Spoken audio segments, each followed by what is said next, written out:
Hey everybody, what's going on? It's your girl D here with 8th House Energy, and I'm here to bring you the February 2022 astrological analysis. For those who are not familiar with the channel, welcome. I do tarot card and natal chart readings. This channel deals with astrology and tarot.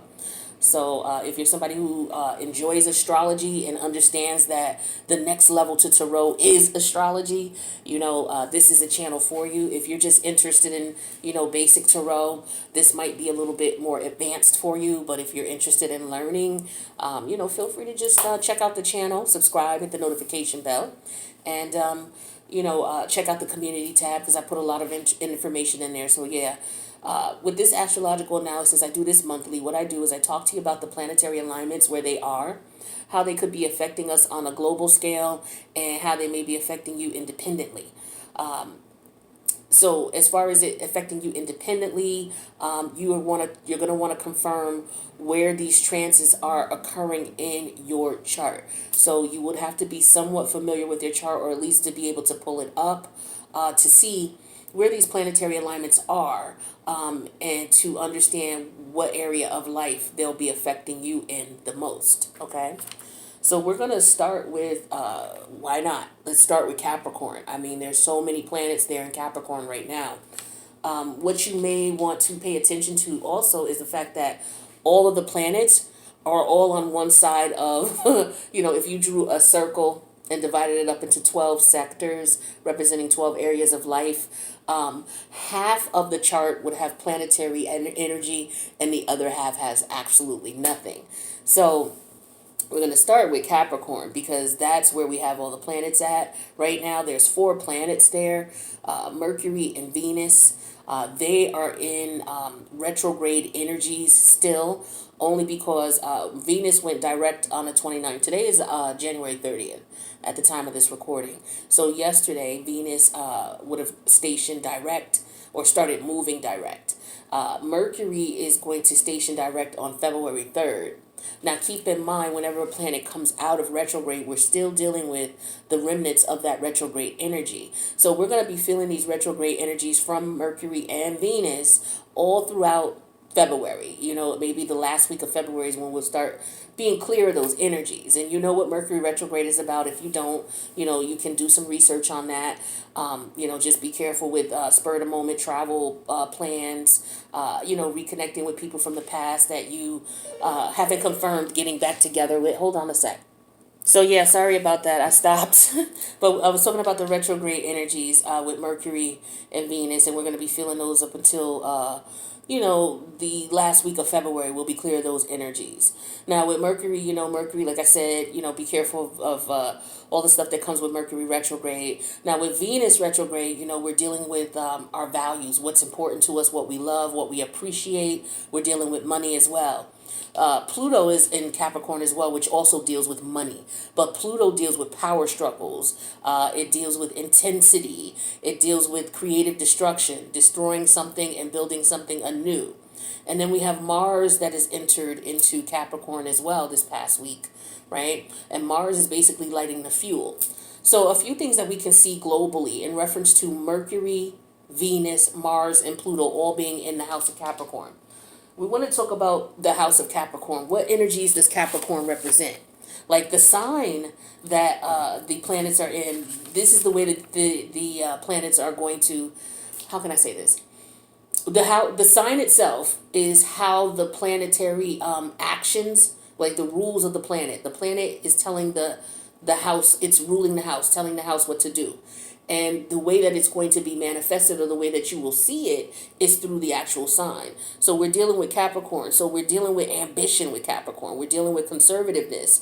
We're dealing with discipline, being methodical, being persevering, political, realistic, being responsible, being thrifty, and somebody who seeks money and power, right? And we were just talking about Pluto there, right? Pluto's in Capricorn. Pluto's all about power and money.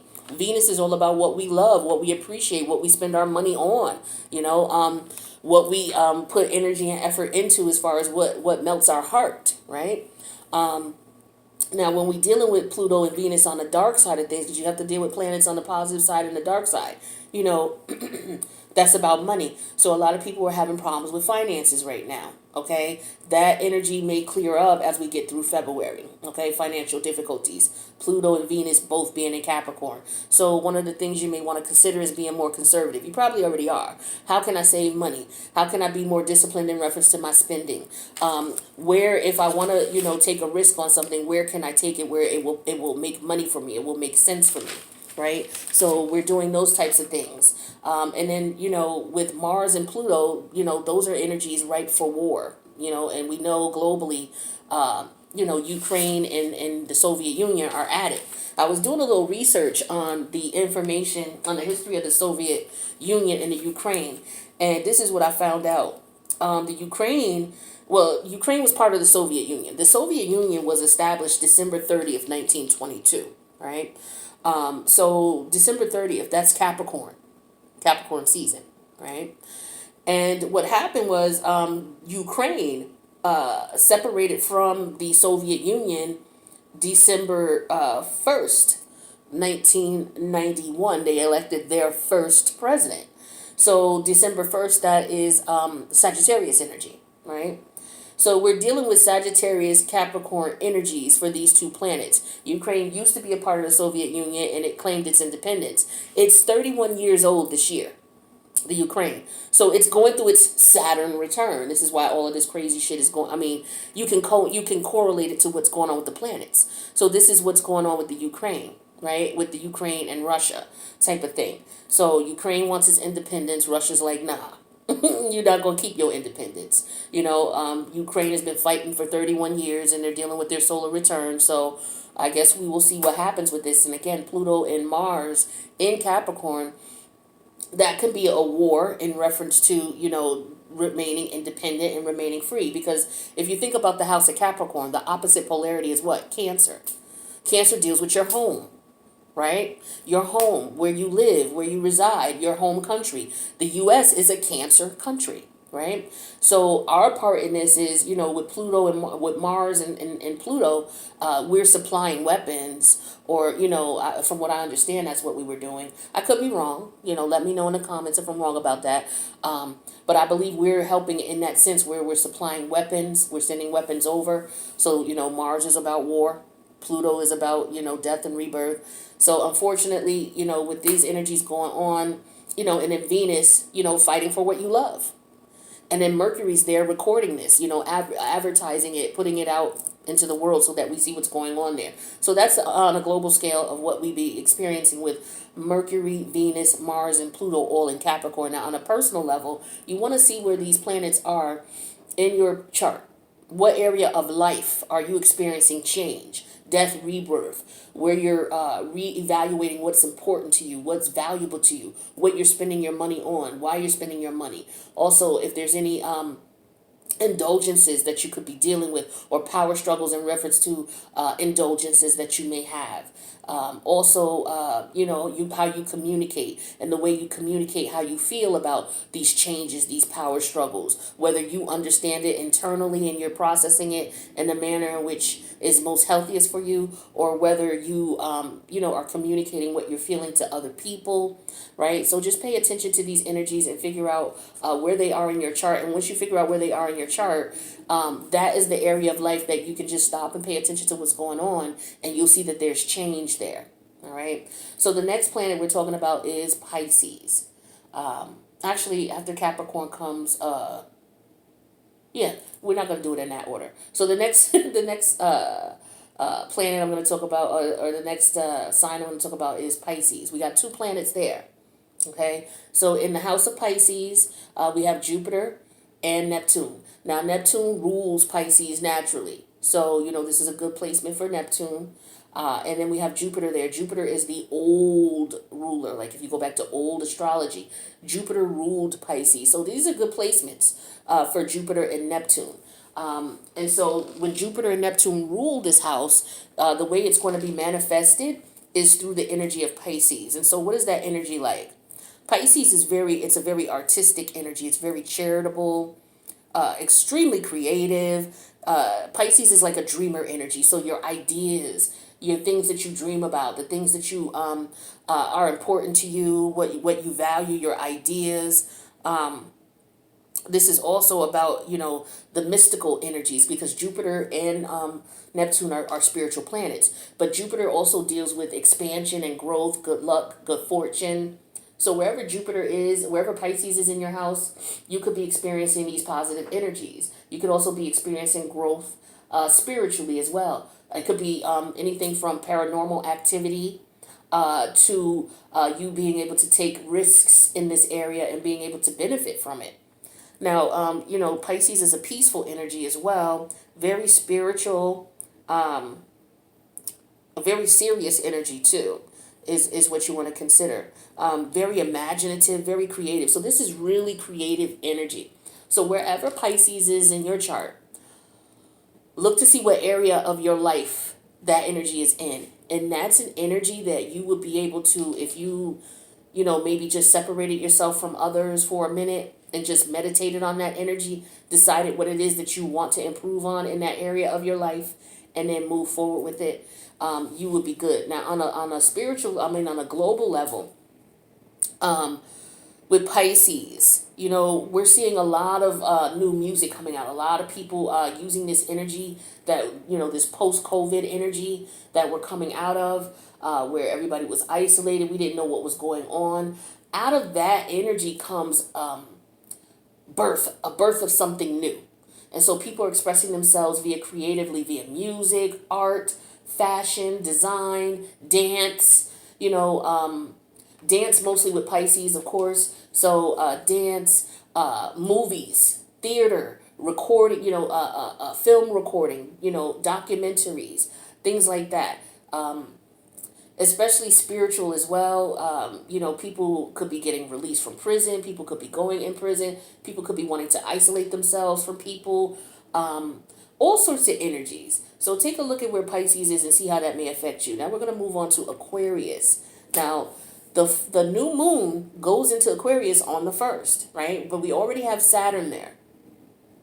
All right. So Saturn is in Aquarius. Now Saturn is about discipline. Saturn is about structure. The planet of Saturn. Saturn is the planet that tells us, okay, it's time to grow up. A lot of people don't really like Saturn too much because Saturn makes you mature in whatever area of your chart it's in.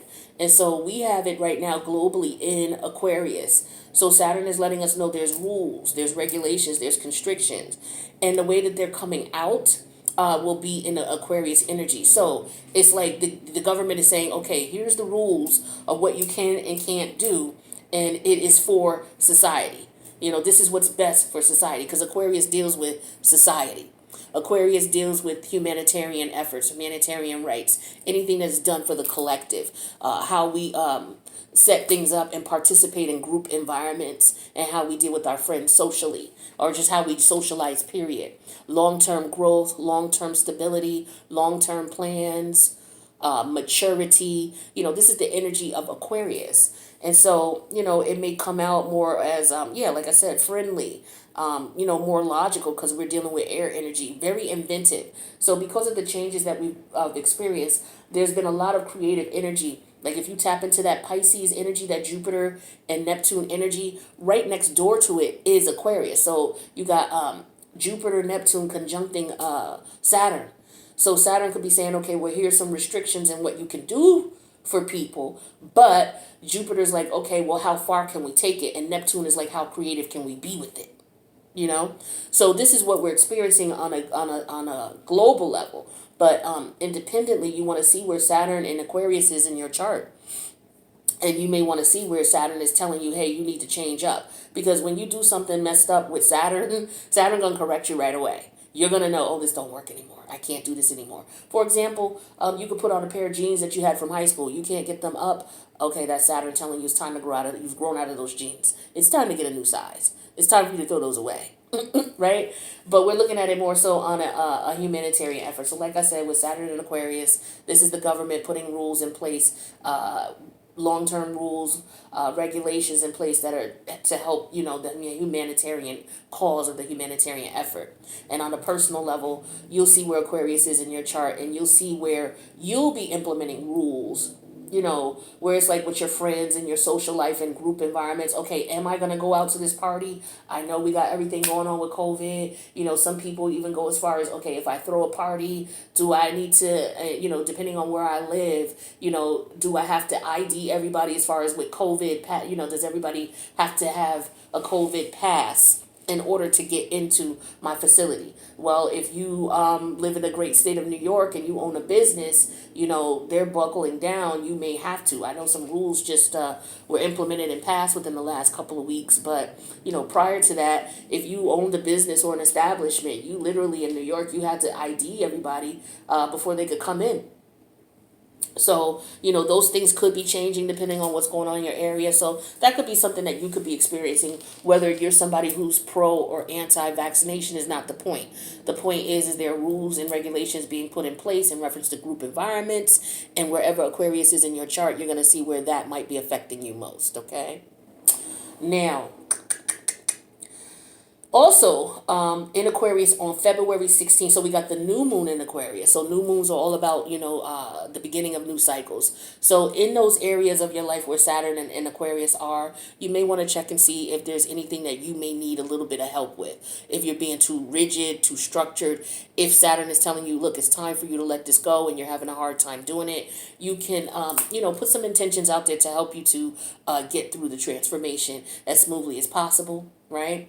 Because Aquarius is all about thought and logic as well. So maybe looking at it from a different perspective, looking at it as, okay, what can I do moving forward? How is this going to affect me in the future? Because Aquarius is all about future energy. So what laws, what regulations, what rules can I put in place in my Aquarius house that will help me in the long term. So with the new moon, you can put intentions in place to do that. Also, 15 days later on February 16th, we'll have the full moon in Leo, right? And so we'll talk about that as well. But with the 16th, with the full moon in Leo, that's the opposite polarity of Aquarius, right? So when we're dealing with astrology, basically understanding the planets, some general characteristics of them, understanding the houses and some general characteristics of those, and then understanding the signs and general characteristics of each of those will put you in a point where you'll be able to sit down and have a conversation with an astrologer and be comfortable. But if you want to take things to the next level with your own, research and your own studies, just understand opposite polarities. Opposite polarity of Aquarius is Leo. So even though there's no planets in the house of Leo right now, on the 16th, the moon's going to be there. The full moon's going to be there. So Saturn is going to be opposing that. So, we're going to want to look at, the rigid instructions and the rules and regulations opposing, your creative energy, how you feel about things, because Aquarius is all about maturity. Leo, the opposite polarity, is all about the inner child, childishness, children. So you may have some, discrepancies in wherever you have Aquarius at and wherever you have Leo at in reference to, okay, maybe there's some things I need to let go of. Could be something about your children. Could be energy. Leo talks about short-term money, winning money from casinos or lotteries or, a bet or something like that, where Aquarius deals with long-term money, your 401ks, your IRAs, you putting money away for the long term. So, you could be having those balances or be considering those balances towards the middle of February. So wherever you have Aquarius at, rules and regulations may be put in place, but it may be opposing what it is that you creatively want to do. So you're going to have to find balance there, right? So let's talk about Uranus and Taurus. Now, Uranus, first of all, Taurus. We just moved into the north node of Taurus, south node Scorpio. So as a collective, we're going to be dealing with these energies as our overall theme for the next 18 months. So, the north node is what you want to ascend to. That's basically what your destiny is. The south node is the energies that you've already mastered and you want to come up out of. And you want to use those energies to help you ascend to the north node energy, right? So with the Scorpio south node, we're coming up out of energy that could be very toxic. The Scorpio energy could be very toxic, very dark. It's the very dark psychological aspect in our chart. the opposite polarity of Taurus. Taurus is the energy of wanting comfort, wanting stability, wanting to be able to relax. Where Scorpio is very intense, powerful, stressful. The opposite polarity is Taurus, which is very comforting, very relaxing, being able to indulge and enjoy the the fruits of your labor, so to speak, right? So we're dealing with the energy of a lot of us, and then on a spiritual level, healing, because Scorpio deals with psychology. So a lot of us healing from psychological traumas, from either past lives or past scenarios that happened when we were children or relationships that we've been in. We're going to be in an energy of collectively of healing that and looking to move to peace, which is what Taurus represents. All right. So with Uranus in Taurus, that's a lot of unpredictability. Uranus is unpredictability. Taurus is solid earth. So one of the main things we see globally with Uranus and Taurus is storms, hurricanes, thundering, lightning. Any acts of nature is Uranus. And when it hits a physical structure, which could be like a tree, a house, that's Uranus and Taurus at its best. Okay. So you could be experiencing things like that. It could be something minor as, okay, you could be in a building and the alarm goes off at 3 a.m. because somebody in the building, there's electrical fire or, some type of electricity or something like that. Maybe there was a short in a wire or something. Because, Uranus deals with electricity. Okay. So, something small like that where, you may have the fire alarm may go off and you may have to exit the building for a little while because there was some type of, electrical something, right? Or it could be something major like a storm we just had this weekend, the nor'easter, right? So Uranus and Taurus, but it causes problems to physical structures, people without power, all of that type of stuff. Pipes bursting, especially in the wintertime, unexpectedly pipes bursting because of the really cold air. So, you could we're seeing these things go on throughout the world as far as tornadoes, hurricanes, floods, storms, destroying physical property, right? And then you also want to look at where Uranus is and Taurus is in your personal chart, because there could be some unexpected situations and scenarios. Now, Taurus in your individual chart, not only does it deal with your physical property or your house, so you may, people may be experiencing things going on with their house, electrical things going on, whatever, weather-related incidents. It doesn't necessarily have to be weather, but it could very well be. So you may have some repairs in your home or your apartment, or there may be some issues that come up where maybe you live in an apartment building and alarms go off, or there's some construction that has to be done because of something that you personally may not know about, but they're trying to fix it so that it doesn't, create a hazard. All right, so wherever Taurus is in your chart also deals with your self-esteem, your self-respect. It deals with your insecurities. The second house is the house of your insecurities. It also deals with your financial, how much money you can make, your money-making potential. So with Uranus there, you could be, in environments or situations that come up out of the blue where it's like, okay, I can make some money doing this. Or, maybe Uranus deals with the internet. So a lot of people have been swarming onto the internet, YouTube and other platforms to make money, especially since COVID when people are, they've stopped going to the brick and mortar buildings for work. Now people are taking things to the next level and doing things online for money. So this is why you're going to see a lot of changes with YouTube.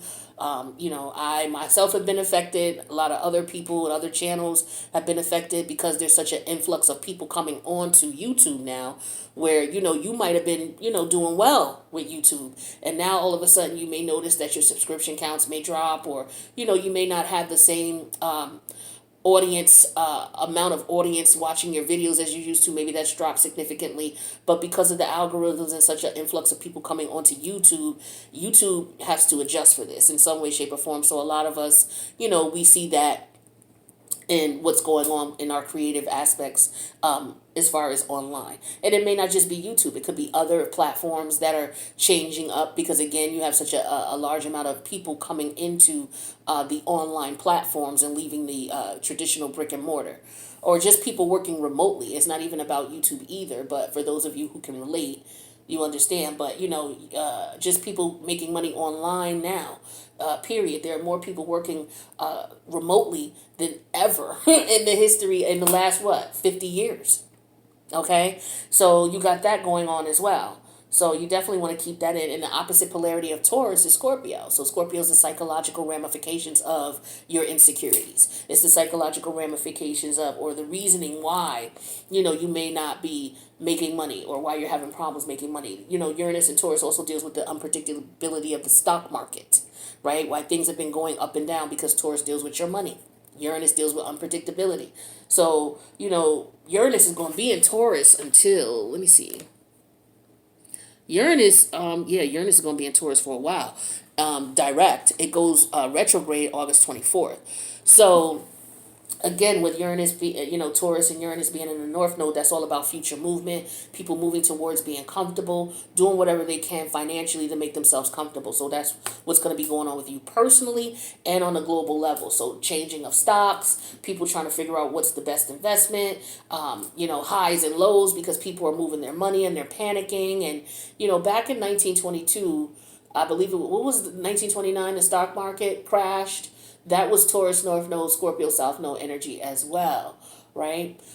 So, keep in mind that, with the money energies being in Capricorn, and Uranus and Taurus, you're going to see changes in the financial sectors, all right, globally. And then also, different currencies, Bitcoin, people getting more into that, and other cryptocurrencies, right? Taurus rules agriculture. So, forward movement in that, where unfortunately, let me say it like this: Uranus also deals with science. Okay, it deals with science, all the sciences, and Taurus deals with food. So you're going to be seeing a lot of unconventional ways of food production, be it in the lab, right? People creating foods in lab environments, scientists creating foods, and I mean that's been going on for years anyway, but it's going to be more so pronounced now, because Taurus rules agriculture, and as we move forward, we're trying to, and people's mentalities change as far as what they're eating and what they're not eating. And, these companies are trying to jump on the bandwagon and being able to create foods that people want to eat, whether they're doing it through the technology or whether they're doing it in the lab. So keep in mind, be careful what you're eating. You want to try these new foods, these new plant-based foods, that's cool, but do some research, find out what's going on, find out what's in it, and how, and we'll start seeing as people start getting, maturing and getting older, the children who are eating these things, or people who, you'll start seeing how it may affect you or change you, but, we got to be careful, because there's experiments being done with us via food, okay, so just be careful what you're eating. Finally, we get to Chiron and Aries. Now, Chiron is not a planet, but it is an asteroid. It's a very important one. I'm one of those type of people. I'm Scorpio, so I'm all or nothing. It's like, okay, you're just going to talk about Chiron and not the rest of them?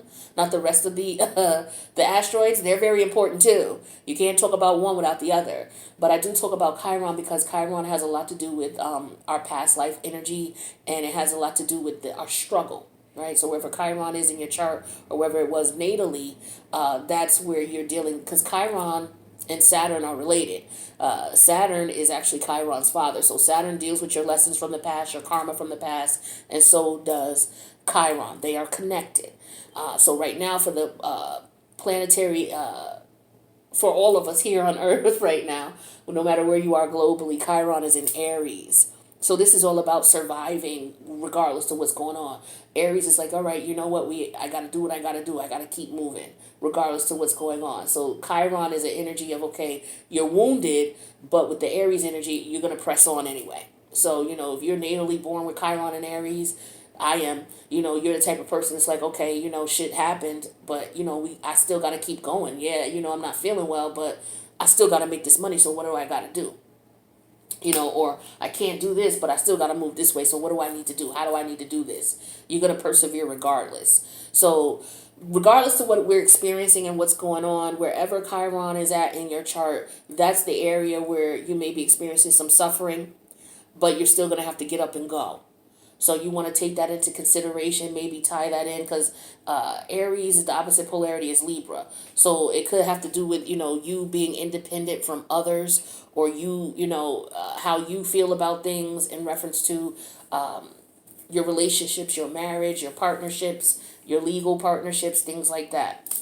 But I think I touched on everything in general. But that's what we got going on for the month of February. I do want to thank you guys for checking out the astrological analysis. This is just my perspective of what's going on, but feel free to add in the comments what you may have experienced or what you've sensed going on based on these planetary alignments. And welcome to February, my friends. All right, so if you need a personal, like a natal chart reading or a tarot card reading, feel free to reach out. My information's in the box below. And let's see what February has to bring from us. Let's keep let's look at the glass half full. Let's look at the positive of things. Yes, change comes, evolution comes. Sometimes as evolution, revolution, but we can, still use that Chiron and energy, that Chiron and Aries energy, and persevere regardless. All right. So I love you guys, and I'll see you in February. Later.